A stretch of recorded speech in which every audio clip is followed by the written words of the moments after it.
Today, we perceive the slave trade as a relic of the past. It happened and now it's gone. Someone would shrug their shoulders. Many people say that it's a violation of human rights and it should never have happened, while some nations still shudder at this word. It wasn't just a history lesson for their ancestors, but rather an actual and awful reality. Some people accepted their fate and spent their whole lives in chains until the day they died, while others found the courage to fight for their freedom. And today, we'll take a little dive into the past. One of these iconic personalities of that time was an ordinary girl named Harriet Ross, born approximately in 1822. Why approximately? Because no one registered slaves or gave them any documents back then. Like all slaves, her life was full of hardship. She worked as a servant since she was 5 years old, and when she turned 12, she was sent to work in the field, where the girl received a terrible injury. One day, she tried to save another slave from a beating and suffered a strong blow to her head, after which she could suddenly fall unconscious at any moment up until the day she died. It's hard to imagine, but this is how the girl's life began, with no toys or time to herself, since from the moment they were born, slaves didn't belong to themselves.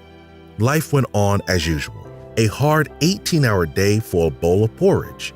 But when she was 24 years old, the girl married a free African American. Believing that she could trust her husband with anything, Ross shared her dreams of freedom, inviting him to run away to the north with her. But hearing Harriet's plans, her husband didn't support her, but rather threatened to tell her owners that she was planning to attempt an escape. It was considered to be the worst possible crime at the time. Deciding that she was responsible for her own destiny, Harriet dared to make the decisive step.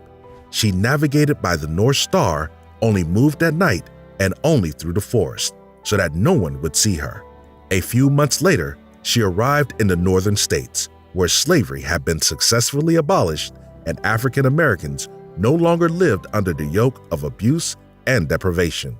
It would all be fine, but the girl knew that her family was left behind in the South where she fled from, and so she made a commitment to return for them and free them at all costs.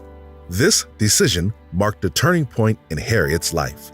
Having found several like-minded people, she managed to bravely save her sister and nephews from the auction, stealing them from the guards right on the square. And soon, she rescued her brother and her elderly parents. After this outrageous incident, as the authorities saw it, a law on fugitive slaves was passed, which allowed the persecution and detention of former slaves, even in the states where slavery had already been abolished. But this didn't stop the fearless Harriet. Ross went back south over 20 times in the 1850s to rescue more slaves. She even got called Moses for it. She was saving her people. Of course, pure luck isn't enough to succeed in such a difficult undertaking, so young Harriet came up with many tricks to make sure she doesn't get caught by her former owners. For example, she planned escapes to happen on Saturday nights, since the missing persons announcement would only go out on Monday. Moreover, the woman would often hoot like an owl to communicate that the way was clear. She carried sleeping pills and weapons with her at all times, so that the children wouldn't give away the fugitives by crying, and the revolver served as protection from the guards and an emotional whip for those who might decide to return.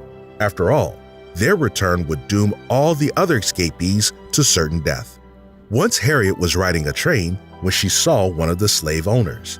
It would seem that this could be the end, but the woman wasn't ready to give up, so she simply pretended to be reading a newspaper. The slave owner walked by. Everyone knew that Harriet couldn't read. That's how, thanks to her ingenuity, Ross got off that train free and alive. In the height of the Civil War, Ross continued her fight for freedom. She wasn't only a merciful sister in the infirmary, but also an infiltrator and an elusive spy on the battlefield. She had a whole detachment of partisans under her leadership, and it was them who brought the Northerners the best information. She freed a total of over 1,000 slaves during raids. Despite all that she did, the Northerners paid her very little, but the slave owners of the South appreciated this fearless woman and estimated her worth at as much as $40,000. which was the award they set for her capture. That's the equivalent of about $1 million in our time. Even the mention of her name scared every slave owner of the South. After slavery was finally abolished, Harriet settled in New York with her parents, earning a living by giving public speeches and publishing a book about her own life. The woman was deeply respected by absolutely everyone, even those who hated her. It's hard to imagine this fragile woman taking such a difficult path in her life, freeing other people and risking her own life. And yet, she continued to participate in rallies that defended the rights of the Black population even after the war. Harriet Ross serves as a vivid example of the fact that we are responsible for our own life, and it is us who decides what to make of it, regardless of what others may think. Well, friends, that's all for today. Don't forget to comment and like the video. See you soon.